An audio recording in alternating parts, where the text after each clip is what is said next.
नहमदुहु व नुसल्ली अला रसूलिहिल करीम अम्मा बाद फ़अऊज़ु बिल्लाहि मिनश शैतानिर रजीम बिस्मिल्लाहिर रहमानिर रहीम। अस्सलामु अलैकुम डियर व्यूअर्स, आपके फेवरेट इस्लामिक इंफॉर्मेटिव चैनल से मैं हूं शब्बीर अहमद। हमारा आज का टॉपिक है, क्या वाजिब कुर्बानी का हिस्सा अगर वक़फ़ कर दिया जाए तो कुर्बानी अदा हो जाएगी या नहीं। ये एक सवाल है जिसमें एक भाई रहीमुद्दीन साहिब ने पूछा है।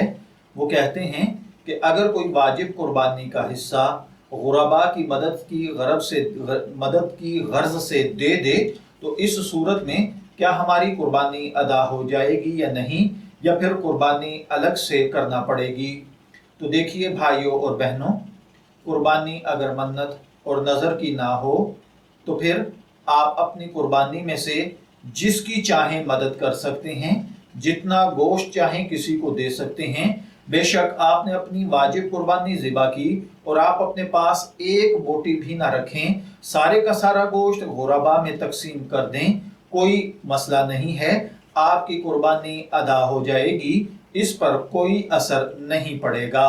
मैं दुआ गो हूँ कि अल्लाह ताला हमें इन बातों को समझकर इनके मुताबिक अमल करने की तौफीक अता फरमाए। शब्बीर अहमद को इजाज़त दीजिए, फिर हाजिर होंगे किसी नए टॉपिक के साथ। तब तक के लिए अल्लाह हाफिज़।